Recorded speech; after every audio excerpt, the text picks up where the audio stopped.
We want to talk about the actual National Sportscaster League, okay? And let's do that. So the National Sportscaster League, I'm going to take my time here. Oh, yeah. Because I definitely want to make certain that we get this out here because I want people to understand exactly why this is going to be so much fun. Mama needs to understand what's going on. Oh, you know what? My mama needs to understand what's going on as well. Right. You know, this is why it's going to be so much fun, right? The National Sportscaster League is a newly formed professional sports league, okay? It's a newly formed professional sports league, So it's kind of like any other, well, I won't say it's like any other sports league, but it's its own sport, you know, like how you have a basketball. Well, you have basketball as its own sport, its own entity. You have football, you have rugby, soccer, whatever sport you want to go in there. Like we said before, the slap league. I mean, it's its own special sport. So that's kind of what NSL is in a sense. Yeah, no, not in a sense. Exactly. That's exactly what it is. It's its own sport. Right. Now, who's the competitors? Who are competing against each other? Well, the competitors are sportscasters. Right. Like the favorite sportscasters that people watch, all these shows that people are committed to watching, those are the competitors in this actual league. And you know what? They could be considered unwilling competitors. Yeah, definitely unwilling. You know, if they don't understand the concept or, well, I mean, I guess the concept is kind of easy to grasp, but even if, you know, just their job in a sense, well, just their job, that's their arena of play in a sense. Correct. You know, so yeah. So, you know, they are the competitors, and it's more of a cerebral sport. Right. I would liken it to, let's say, you know, fantasy sports, which is cerebral, except it's played, you know, that's normally played by us, not professionals. Even though you have some professionals that have their own professional fantasy sports league. Let's say like chess. Because it's cerebral. Like it's intellect about the actual game of chess or poker. Like intellect about the actual game of poker, where we're looking to rank these sportscasters on their intellect about sports, period.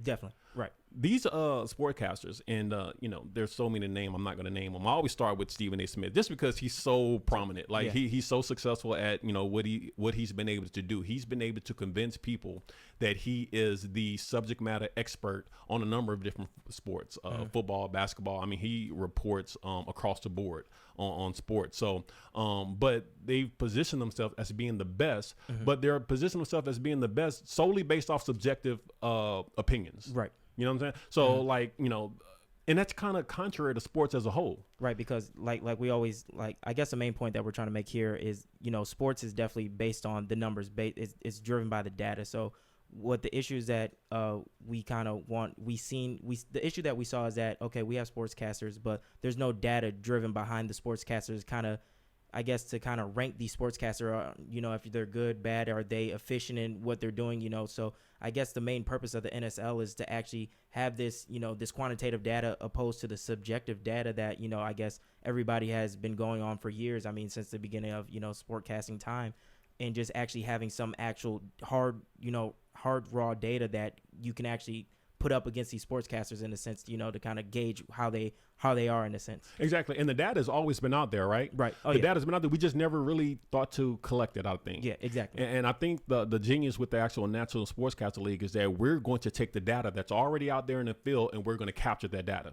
And with that data speaks to exactly their knowledge about the subject in which they talk to. And the data that we're referring to is going to be their predictions. Right. Within the NFL season, sportscasters are routinely on our TVs between Monday and Friday, talking about analyzing matchups that's coming up either Thursday night, like tomorrow there's a matchup, and Sunday, and then of course Monday Night Football. And they're making predictions as to who they think is going to win and why they think they're going to win. And typically when they make their predictions, they're not timid about the predictions that they make. They're very confident about their predictions. It's always a confident prediction that they make when it comes to, you know, any prediction that they make about a sports team. But I guess that is just because, you know, there's no backing behind it. Like there's no, I guess there's no backlash, or there's no, we don't revisit those predictions that they make. You know, you can make a prediction on Thursday Night Football. It could be completely wrong. And, you know, you're not going to speak about it because you're wrong. But if you make a prediction on Thursday night and then it happens to be right, then you want to bring it back up. Exactly. So I guess there's no accountability in a sense. And I guess the main purpose of the NSL app is to bring accountability, quantitative accountability to these sportscasters. You know what? And you said a key word here, accountability. Oh, yeah, definitely. I like that word, accountability. Everyone else is held in sports is held accountable. Oh. And typically they're held accountable by the sportscasters, which is extremely ironic. Exactly. Sportscasters hold the players accountable. If the players aren't performing, they talk about it. If the team is underperforming, they talk about it. If the ownership is underperforming, the general manager is underperforming, they all talk about that as well. And what do they use to I guess, to gauge their conversation? Numbers.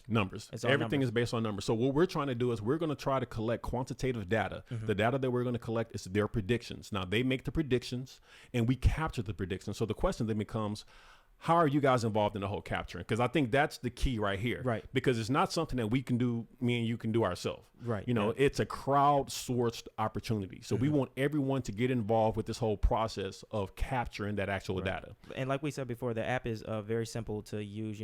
However you listen to your favorite sportscaster. You just go on the app. You type their name in if it's not already there, which it should be at this point.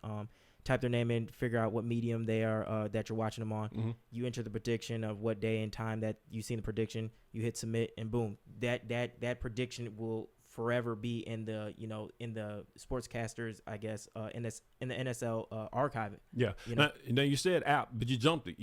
I jumped it. So for people who didn't know and didn't catch that, there's an app. Okay. Right. The National Sportscaster League has an app. The app is currently available on the Apple Store, and the Google Android version of the app is currently in production. We should have it there momentarily, but for right now, anyone with the access to the Apple Store can go to the Apple Store, download the app on their phone, and that's the tool that we're using to crowdsource and all these predictions made by actual sportscasters. So, like you said, right, people who choose to participate in this new league, it doesn't really take much effort to participate in the league. It's very simple. Here's the thing. People are already sitting down watching these shows. These shows are becoming extremely popular in a way that I don't really recall them being popular in the past. Right. Like sportscasters are getting contracts equivalent and then sometimes superior to the actual people playing the sport.